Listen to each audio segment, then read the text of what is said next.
going to start with our Lifetime Achievement Award. This is an award that has been received by the likes of Wendy Kopp, Dr. Mahalia Hines. It's an incredible award, and we have an incredible honoree this year. This is a big deal, and boy, do we have an honoree who is an even bigger deal. Dr. Michael Lomax is a tireless advocate for equity, has accomplished incredible things, and truly transformed American higher education in a significant way.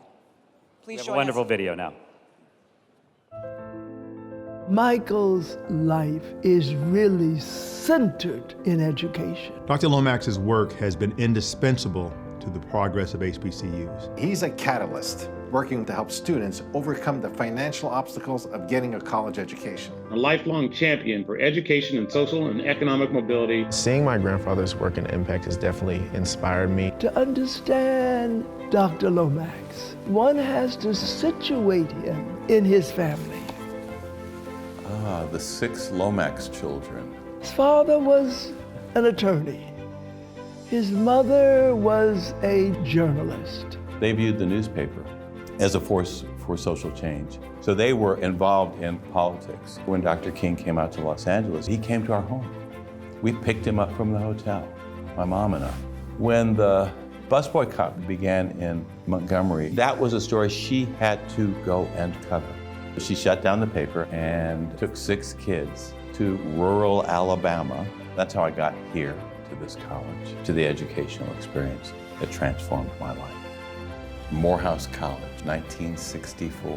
I met other young men like me who had big dreams. In 1968, in April, just weeks before graduation, Dr. King was assassinated. I think for all of us, we were reshaped by his sacrifice. I began my teaching career 1 year after graduation. Dr. Lomax taught at Spelman and taught at Morehouse. I thought I was going to just be a college professor. And then a friend of mine told me that his law partner was running for mayor of Atlanta. The energy level that was a part of that first campaign to elect the black mayor here, it was extraordinary. I began to see that to make change, you have to roll up your sleeves. There's no question that Atlanta wouldn't be what it is today without the work that Dr. Lomax did. This is 1978, the night I won the Fulton County Commission. The first African-American chair. I was running that government. There was a big road building project, a huge renovation of Grady Memorial Hospital, a new Fulton County Government Center. The Democratic Convention, the Olympics. The city was forever changed by those events. I think that this was a period of testing myself and my limits, but never really touching the people below a certain point. When I ran for mayor and lost, I knew I needed to do something different. And I had a real simple solution: become a black college president. Going to Dillard in New Orleans was a kind of homecoming for me. Over the 7 years I was there, added 1,000 students, did a lot of fundraising, and improved the academic position of the institution. I learned a lot of lessons at Dillard, and really coming to the conclusion that I need to take my theory of change and create bigger impact. This is 1997 when I got the job at UNCF. Dr. Lomax has exponentially grown UNCF's impact. What Michael has done is create a coalition of thoughtful individuals to raise resources, to raise awareness. His guidance has helped ensure the doors of opportunity remain open for generations to come. I've known Michael Lomax about 20 years on the KIPP board together. About 10 years ago, he said maybe you ought to consider coming to visit with me to Morehouse and Spelman and some of the other HBCUs. And we really learned a lot. I always knew that I wanted to go to college. Being a first-generation college student, I knew the stress that student loans and student debt would cause my family. Receiving the Dr. Michael L. Lomax Student Success Scholarship allowed me to attend Morehouse College debt-free. We've raised $6 billion. We've helped over 600,000 students. We needed to create an institute for capacity building focused on improving the performance and operations of the historically black colleges and universities. It's been the hardest work I've ever done, the most challenging work I've ever done, but the most inspiring. These institutions do more than just educate. They nurture, they support, they transform. I can't fix college without being engaged in K through 12. I went on the board of Teach for America. I went on the board of KIPP. So thank you, Michael.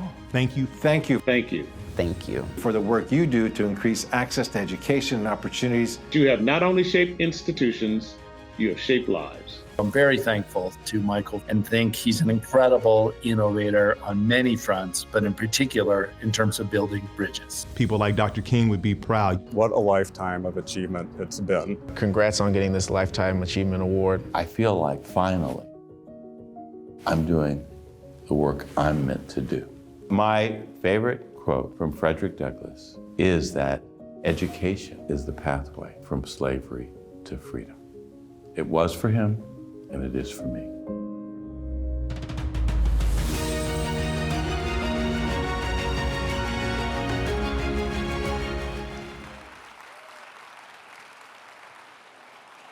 Dr. Lomax, can we welcome you out? Please join us in honoring Dr. Lomax.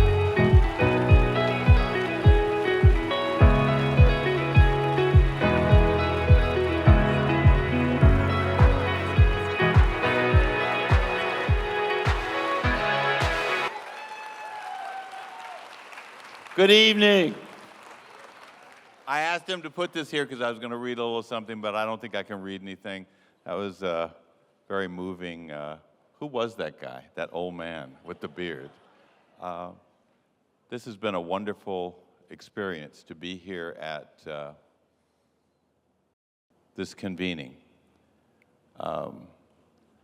In the tape, I talk a lot about history and the past and the belief of African Americans that education and freedom are inextricably intertwined.